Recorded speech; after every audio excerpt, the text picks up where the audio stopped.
Hello, everyone. Thank you for joining us today at Best Town Agents Podcast, where we talk about finding success in real estate.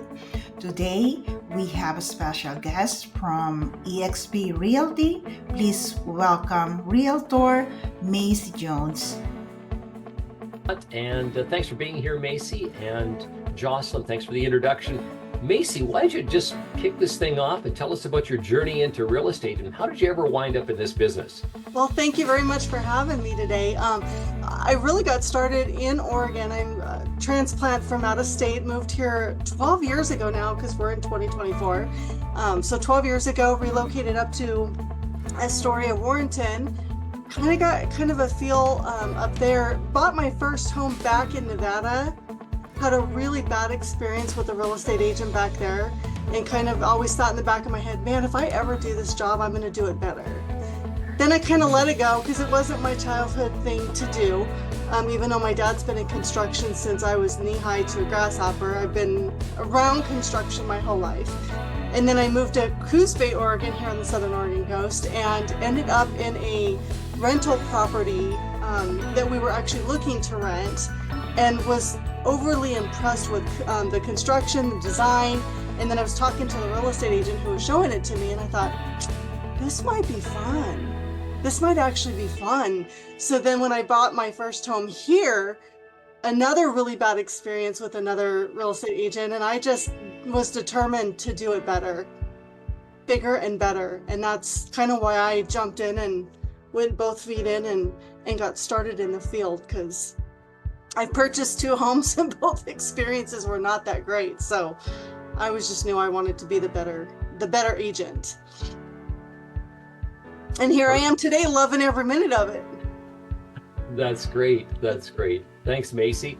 Now, since you've actually, maybe we'll back it up there, then how long, number one, have you been a realtor? And then even in this period of time, are there any challenges you've come across, and what's been the rewards? So I've been a realtor 7 years, in my seventh year.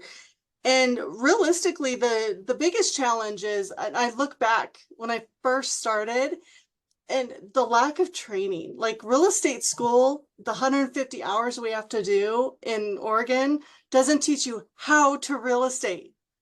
It gets you that license so you can legally practice real estate, but it doesn't teach you the hows, the marketing, how to get out and talk to people, what to say, how to let people know what makes you stand apart from all of the, because there's a lot of realtors out there. So one of the bigger challenges was the how-to, and then you get in some of the real estate agencies and there was no training. I remember one of the first times I sat down with my broker at the time and said, teach me, because I was one of the newbies, in an office full of seasoned agents. I was the newbie, and I'm like, teach me, I'm a sponge. And I got looked at and said, well, what do you want to know? I want to know what I should know. Like, teach me. You don't know what you don't know in this business. And then until you find out or you learn through experience. And I'm kind of one of those where it's okay to fall down as long as you get back up. And I've had I look back at the agent I was 7 years ago compared to now. And all I can say is thank God for growth. And thank God for the desire to want to know more. Because all of the things through experience, through trial and error, I look back at my first client that I had, I'm like, I feel so bad. I always want to go back and give her a big hug, because the agent I was then and the agent I am now, so different. And again, I'm only 7 years in the business. So, a lot of the newer agents go, wow, you're 7 years. But then a lot of the agents that have been in for 20 and 30 and 40 years are like, oh, you're still a newbie. So thank goodness for growth. All right, that's great then, Macie. Now, you're in the community, you're relatively new to Coos Bay there. What's happening right now at a local level there? What are you doing to, I guess, maybe help out the local community, and how are you making an impact? Well, so I started out about a year, I guess it's been a yearish. I decided I wanted to go volunteer at our local visitor center, because what better way to get overly familiar with the area, be able to, answer questions that I don't even know, because I've been here 11 years, and I still don't know everything because there's so much to explore here. And I deal with a lot of relocation clients. I've helped a lot of people from out of state move here. But I always tell people, you are either going to fall in love with it, never want to leave, or it's going to be a good destination spot to come visit. But it's not everybody's cup of tea, as it were, because the things that we don't have here, like the big malls, we have a mall, we have a mall, but it's not the big, like when you go to Eugene and wow, it's the big mall. We don't have that. We don't have Costco, Mhm. but we do have cash and carry. Mhm. But we're not far from those areas. So you could take a day drive or a family little trip over into Eugene, which is about 2.5 hours away, and go into those areas. So we're not far, but then you still get the love of the coast, the perfect weather. I say it's the perfect weather because from Nevada and all of the snow that they have there and all the freezing temperatures, we don't get that here. We do get snowflakes. We do get snowflakes, but we don't get feet of snow here. We do get freezing cold temperatures between 12 and probably 6 in the morning, but once the sun comes out, it's gone. And our lowest of low, I think we hit maybe 30 degrees, and our absolute high was 91 on Mother's Day last year, but Mhm. usually we're in the 70s. So it's absolutely fantastic, and there's so much to do here.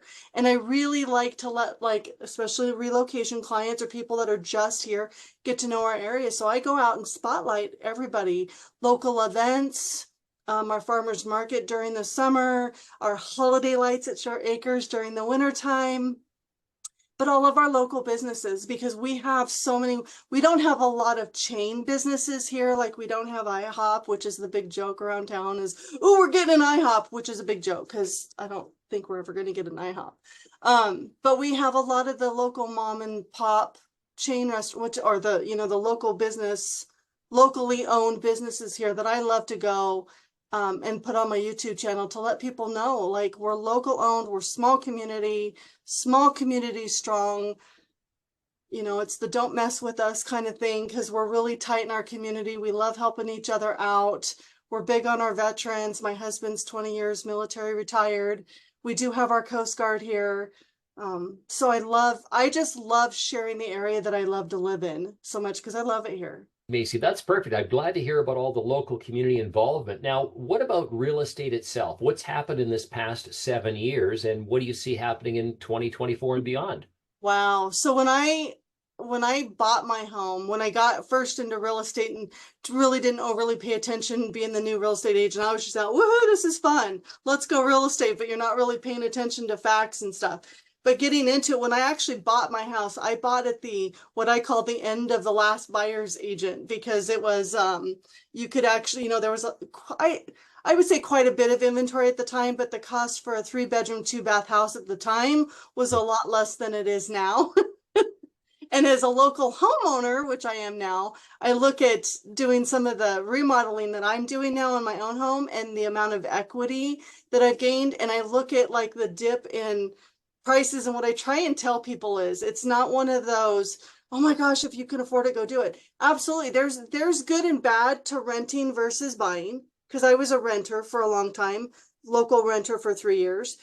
So of course, the difference in renting versus buying is renting, you get to go to the owner and have them fix everything, or in my case, not fix anything because mine didn't want to fix anything. But then as a homeowner, you're responsible for those fixes. You don't get to run anybody else. You're in charge of that home, but you get the write-offs, you get the equity from it. And then it's not just oh, you got the equity, now sell and go buy your next home because lack of inventory. And that's been a huge part of the problem is lack of inventory has been huge. And now that we're going into a downslide in the interest rates, the last time we did this, it was, I call a feeding frenzy because, oh yeah, the rates are so low, now we can go in. But a house, I tell people, our median sell price right now at 350, a house at that price when the rates drop down even 5 and 4, like let's say 3%, gosh forbid it hits that again, that same house at 350 is going to probably hit 550. And you can always refinance an interest rate as long as you keep your credit good. But once you purchase, you're stuck in that purchase price. The only way to get out of my home is, to sell it. So you can't drop a purchase price, but you can definitely, if you buy at 6% or 7% and that's the mortgage that you can afford, do it, because then you can take your same $350,000 purchase price home and then refinance it down to 4%. So that's a huge deal. And I've been telling everybody now, it's not a go out and jump and just buy because it's go out and buy if you can afford it. And I tell a lot of my buyers too, just because you get approved, like let's say for 500, doesn't mean that that's the mortgage payment you want. If you only want to be able to pay like for 350,000, even though you're approved for 5, you shop in the budget that you can afford. Because you don't ever want to be mortgage broke either. I never wanted to be mortgage poor. I still want to be able to go to that mall and go shopping, or, go out and have lunch for the day or whatever, take family out and do something fun and not have to stay at home because, gosh, all I can afford now is my mortgage. You don't want to be mortgage poor, but you want to definitely look within that budget. So just because you are approved for a certain amount, I always tell people, for negotiating reasons and for your budget's purpose, because just because you get into a fixed loan either, like I'm in a fixed loan, but when when house prices go up, so does your homeowner's insurance. And my homeowner's insurance went up, and it went up by 250. So when my mortgage went from 1,100 to almost 1,400, I almost choked, because that makes a big deal on your budget, especially when you're trying to put extra towards your principal each month and you go, ooh, wasn't expecting that. But prices go up, so does homeowners insurance. So you have to adjust for those. And I just tell people, just be smart and pay attention to it. Perfect. That sounds awesome. So, Yep. All right, Macie, you talked a little bit about a couple of bad experiences with realtors. What's your kind of philosophy? How are you treating buyers and sellers now today yourself? Based on personal experience, I go into it. This is the biggest purchase and the biggest sale you will ever make. Your realtor should be your business partner, because I'm in charge of helping you get the most money for your biggest investment. And I'm here to help you buy either the keys to your first home, or the keys to your investment property, or the keys to your 4th and 5th home. Again, it's a lot of money. And I am honored to help the chosen clients that pick me and I pick them to go through this journey. I take that job very seriously, and I tell my clients I offer VIP concierge service, and that comes with a whole list of extra stuff that you get at closing, because it's not just throw your keys at you and say, hey, thanks, and we're done, and you're never going to see me again. I tell people, you better make sure you're picking the right realtor, because you're not done with me when we close. I want to make sure that you're connected with all of the right local resources, like your contractor when you need remodeling, the correct electrician, the right plumber, because as a homeowner, I had issues finding them. And when you find them, not all of them have the right coverage, the right insurance, the right bond. A lot of them don't have workers' comp. Like, these are things that you need to be aware of, because if they don't, how does it affect you as a homeowner? I actually saw a post on our local Facebook group one time about a neighbor that was referred to a local friend that could help with a roof situation. And they took half the money, and the person left this homeowner with a big, huge, like, hole in the roof. And like, what do we do? Well, that's part of being a responsible homeowner, is vetting those people. Well, I take that job very seriously as a realtor, because those are resources that you need. I want you to come to me and trust me that I have, vetted them good. And if you end up having a really bad experience, I need to be one of the first to know, because one and done. If you give my client a bad experience, I don't care how good you are, we're done. I just take that stuff very seriously, because as a homeowner, I know what I've experienced locally, and I want my clients to have the best experience, because again, it's the biggest investment you will ever make. And I need it to be a really good experience from start to forever and the end of time. And I want to be that person on their brain that, who's a good realtor. I don't want to just be tagged because I've got the title of realtor. I want people to go, yeah, she's good. She's like the best. You don't want anyone else. That's my goal.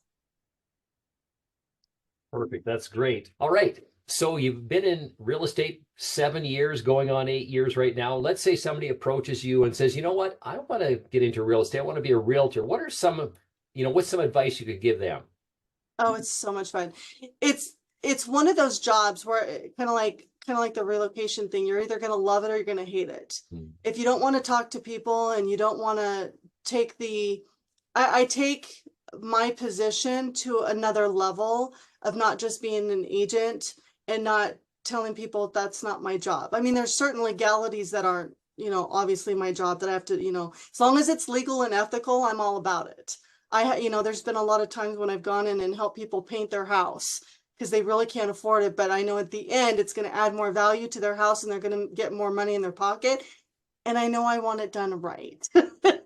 Because my name is on that house too. And if I have to sell that house, I want it to be done right. And I've been in a lot of houses where there's a DIY remodel job and I'm like, okay, no.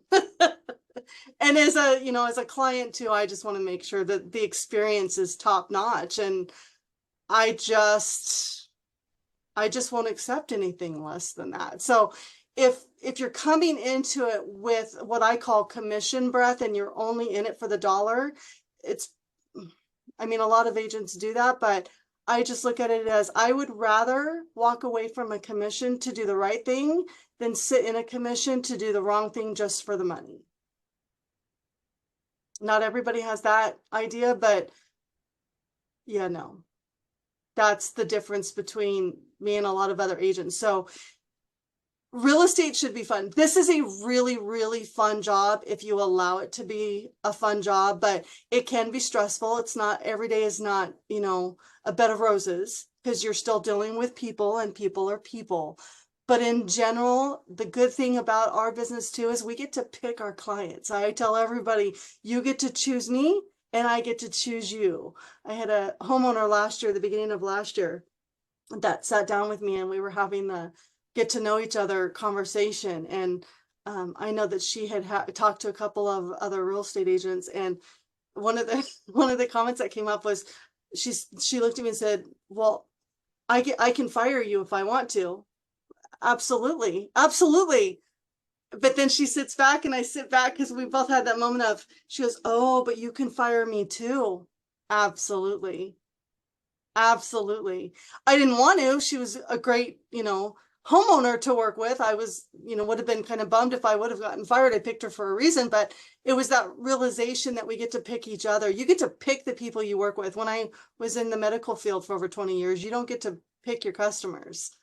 You have to deal with whoever you get, whoever walks in that front door. As a real estate agent, we can pick who we want to work with. So if I go into somebody's home and I'm getting a tour and it's just not vibing, I don't have to work with you. I'm the best. You're going to get the best as me as a real estate agent, but I don't have to work with anybody that I don't want to. So that is a really big thing for me. And really, if you're coming into when I'm looking at building my team and my organization over the next year, I'm looking for other agents that have that same mindset.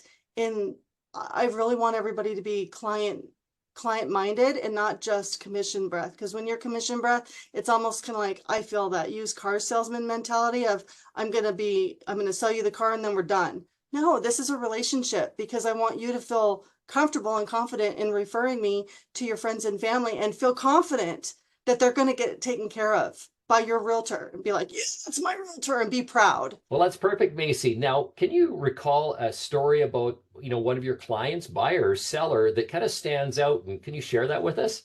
Absolutely. One of my most memorable, and we started out as, they found me on YouTube, saw my videos. They were looking at, what's the area like? Because there was, I think they were picking 3 different locations, buyer clients, relocation, and ended up having the Zoom conversation because I like to have face to face. I don't like to have a name and then not know who I'm talking to, because I've had that problem too, where I walk in and think it's somebody and it's somebody else and go, oh, you're a real estate agent and you don't know who your clients are. So I'd really rather have that face to face. So when we did that, they really wanted to have the home. I always use the term, not every home is meant for every buyer, but every home has a perfect fit buyer. And over the years of doing this and selling enough homes, I always have that instinct of, after looking at a few homes and really deciding what you want, there's the negotiables and non-negotiables. And usually when we start, we never end up with what you think you want. But within 30 seconds of stepping on a property, I always know when it's the right home. And I did this sight unseen with a client, sent them a few videos, tour videos that I had done a lot of FaceTime videos with them. They bought it sight unseen. I was their boots on the ground. They wanted to get it remodeled because when they got here and I handed them the keys, they wanted it move-in ready. They had to make some changes before they got here. So I connected them with all the local vendors that I knew were going to do a really good job, checked in on it for them, sent them a few pictures of, hey, contact the contractor because this is a problem. Oh, thank you for letting us know. So by the time they got here, and they got their keys, they were like, wow, this is, and we still talk to this day. I reach out to them once a week just to check in, make sure everything's going okay. But it was really an honor to be able to find the house, have them have the confidence in me that I took the time to get to know them enough. Because again, this is the biggest purchase you will ever make. I kind of feel like there's a step up in the responsibility of what is it, we all know what it's in it for a real estate agent that, none of us, typically none of us work for free. But I take that job to the next level of really taking the time to get to know what you want. And gut instinct has never been wrong for me yet in knowing and being on that property and having them be here and every single day get the text message. Thank you, thank you, thank you. We love this home. We wouldn't have been able to do it without you, because I just knew that gut instinct of being in that home and just knowing I found their home. It's the right home. Now, did it match all of those criteria that we talked about before? No. And I have yet to have that happen, but it was the right home for them. And I just knew, and I had to tell them, I just know this is your home, and I have yet to have them tell me differently. So I love it. I love that I have that instinct. I love that I can make that happen and have that side of me that just knows. It's kind of like finding that right doctor that has that right bedside, and you walk out and just feel like that doctor really cares about you. Like, I really care and am truly honored to go through this process with each and every client.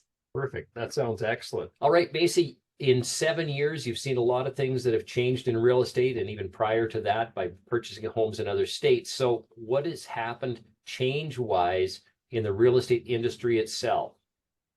Oh my goodness. So like in our area, and I kind of compare our area to different parts of the coast too.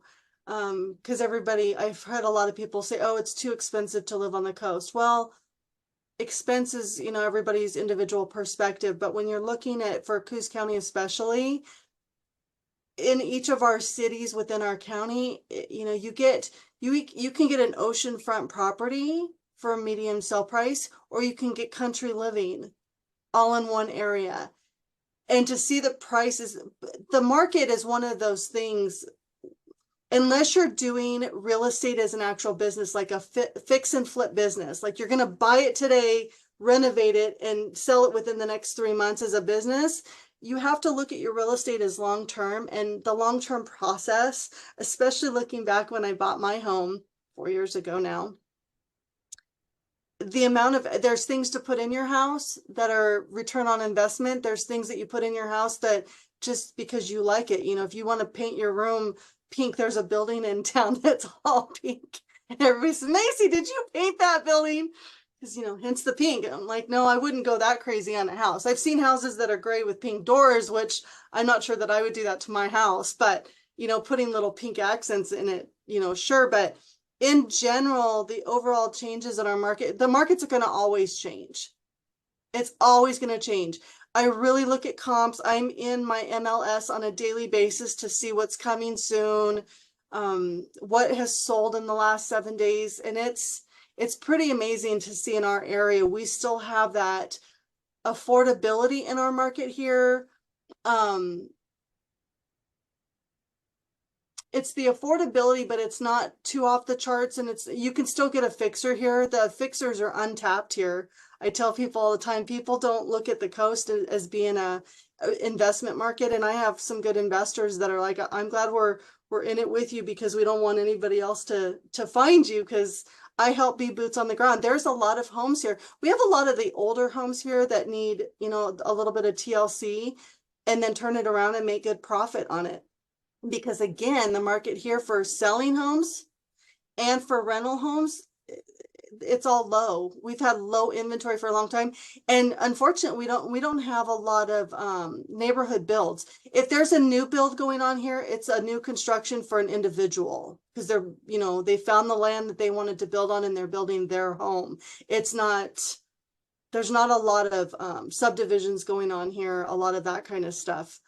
So it's a great area for investors to come in, get a really good deal, go in and put a couple grand into it and make a couple grand if they want to flip it or to rent it out, because we need rentals just as bad as we need actual homes here. And for my buyers that come here, I always tell them, I can show you what to put into it to build your equity up, and then we can turn around and buy your next property with it and start building your investment portfolio rather than sell it off, because that is such an option here. It's great for the picking here because it's such an upcoming need for that kind of thing here. And I love going in the properties and seeing it. And I look at the properties so different because a lot of people see it and go, oh, it's a trash property. As long as the bones are good, it's a good property. My dad's a structural engineer, and I've always been taught, as long as the bones are good, you know, the roof can be replaced, even a foundation can be fixed, depending on the level of damage to it. So as long as the bones are good, let's go in and make this thing beautiful. My 2 days in real estate are demo day and reveal day. Those are the two best days because you see this, everybody else's junk. It's my treasure because, ooh, let's go in and throw some mud and some paint on it, make it look outstanding, and then go, wow, that's the potential. That's the potential I see in every house. All right, Macie, that's great. I'm glad we're talking to you here today. Now, we mentioned briefly a little bit about the community involvement and what you're doing. Can you kind of expand on why you're doing that? Why are you getting so involved in your community? Well, for the idea of me as a community member itself, I like to be out there and be involved so that I can let people know this is my personal experience, obviously, because people as well as me like to know that kind of thing. That's part of people looking at reviews, is what is other people's experience, but also the questions I get from clients too, even clients that are selling and then moving from like one location, like let's say they're moving from North Bend into Coos Bay. They want to know, what does that neighborhood look like? You know, even local people don't honestly know. It's a big area. So I like to get out and talk to people, and I look at it, I try and go into a lot of the community stuff as a local person that moved here, because again, I'm not from here. And then from a client perspective, I always go in and talk to people about, from a client perspective, this is what I want to know, because then this is more than likely what other people are going to want to know. What's the healthcare system like? So the different locations for urgent cares compared to our emergency rooms, the different locations for where can you eat, where can you go and get, you know, a taco on Taco Tuesday, who's got the best food, are they easy to find? Because I'm really big as a client on, if I can't park there and I can't find you, it's going to be really hard for other people to do the same. So I always give it from that perspective, but I love to let people know, like, this is where you find it. Now, when you get downtown in the one direction roads, don't do like what I do and turn the wrong direction and be head on with the traffic. Because I have experience. I did it when I first moved here. So I try and let people know those things, like what's the best reroute to get from local downtown Coos Bay up onto the Newmark to go head towards the beach. Well, you can take Ocean Boulevard.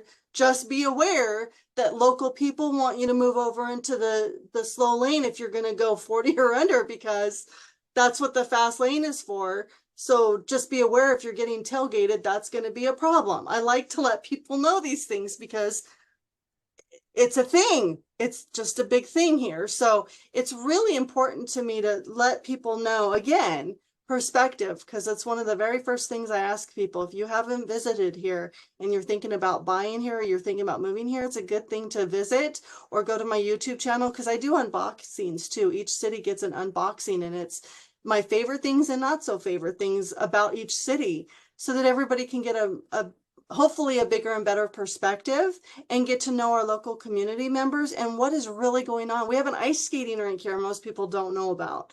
That's huge. But on the off seasons when we're not ice skating, what's going on there? There's so much community involvement in each of our cities. It's just a matter of knowing about it. Well, who's going to share it with you? Your local realtor. All right, Macie, sounds like you're extremely busy. What about a work-life balance? You know, as a busy realtor, and obviously, you know, you have a life outside of real estate. How do you balance that? I had to learn a lot through the hard way. When I Mm. first started, I was one of those realtors that was available 24/7. But I've learned over the years that I don't necessarily have to do that because, you know, when you look at your attorneys, your doctors, they're not available 24/7. And real estate, unless the house is burning down, it's not an over emergency. Time is of the essence when you're under contract, but unless something catastrophe is happening with your house, it's not an overly emergency. I have learned to set parameters and expectations for my business, and I let people know that just because I tell people, I respect your time. I hope that you can do the same with me. And I've set up systems so that that can happen. So when I am referred like a buyer, I just got referred a buyer that's moving up here from Nevada. And I sent a link to one of my systems so that she can schedule a time with me other than me just leaving it open-ended and saying, well, when are you available? And then nobody can pick a date and time. Well, the doctor's office doesn't do that with you. They give you 2 dates and 2 times and you pick one. Well, that's what I do now because, you know, at 6 o'clock at night, it's shut down in my business and I can go spend it with my husband and my family. And that's, I feel if we, you know, they talk a lot about burnout in real estate. I don't want to burn out because I love this job so much, but you have to let people know what your perimeters are and your boundaries are. And when you get my time and I call you back or I text you back, you know that you personally have my undivided attention. I'm not scrambling over here with 10 other things and not paying attention to you. You have my undivided attention in the time that we have scheduled. And that to me is important because I like to feel that way as a client as well. All right, Macie, you did talk a little bit about a team and so on. Like, what are your future goals personally as a realtor and growing a real estate business?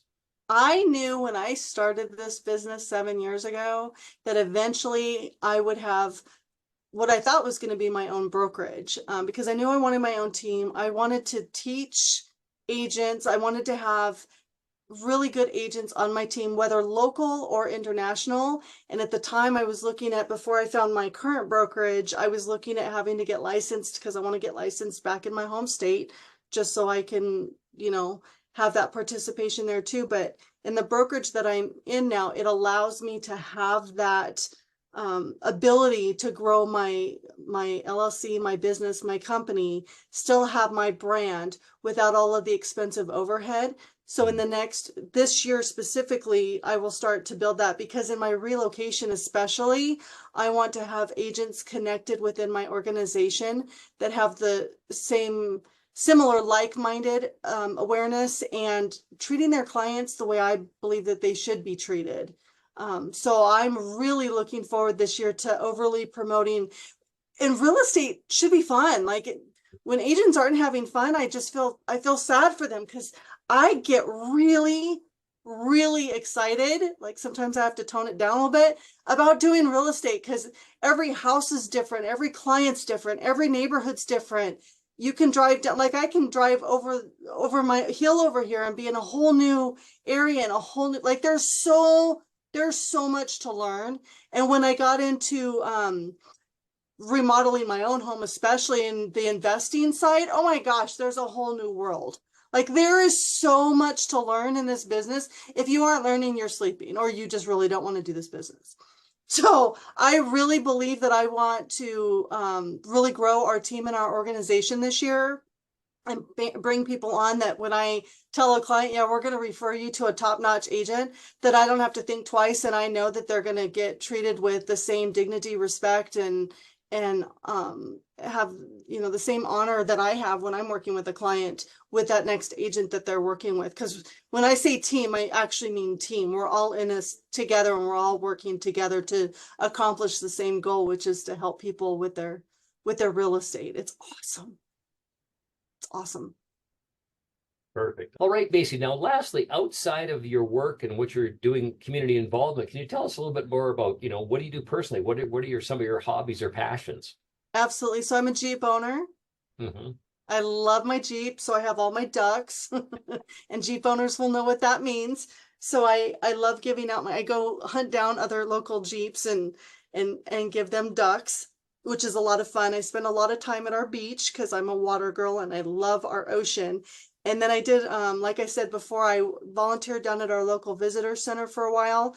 And then, of course, things picked up. And then I'm getting ready to volunteer at our other city. North Bend, Coos Bay is all interconnected, but they're doing a lot of stuff in North Bend as well. And we have a new visitor center up in North Bend, so I can't wait to get up there and check out and kind of be an ambassador for that area as well. Because again, it's a whole community event and I will be doing a lot more volunteering, but I love spending time. My husband and I have a lot of downtime with each other, getting ready to get him fully retired, not just from the military, but from his other job as well. So I'm excited to be able to step up and help him get fully retired and let him take a break too, because he did 6 deployments, and I'm really excited just to have him be able to relax and take a breath. Oh my goodness, Macie. I am going to hire you if I ever Yay! visit Coos Bay. Yeah, because my husband and I, we wanted to be by the water, but we're not ready yet. But now I know who to hire if we head over to Coos Bay area. Oh my gosh, it's really beautiful there. The first time we visited Oregon, we went to Bandon, that area. It's so beautiful. Yeah, that's why we moved to Oregon, because we fell in love. So, but anyway, thank you so much for, being with us today. And can you please tell us, how people can contact you? Oh, absolutely. So I have my website. It's MacieMcCurdy-Jones.work, WORK. You can always reach out to me. My phone number is 541-854-3655. Reach out to that. And then you can, texting is best. Technology isn't always my best friend. And sometimes when people call me, it goes right into my voicemail where there it says text me too. So if you can text me, it's a lot faster, but leaving a voicemail, I'll get right back to you as well. But going on my website is really cool because you can see all of my videos. I also am on YouTube as well, McCurdy-Jones Properties team, and all of my unboxings are there. My local business spotlights are there, and you can always reach me. All of my links to schedule an appointment with me are all there as well. So YouTube, I'm all over social media, Instagram, Facebook, TikTok, McCurdy-Jones Properties team. Can't miss me with the shark. And the shark's all over my Jeep too, but all of the phone numbers are all over the different social media platforms.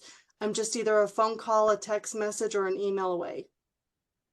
That's awesome. Thank you again for being with us today. And we hope to see you around. Absolutely. Thank you so much for having me.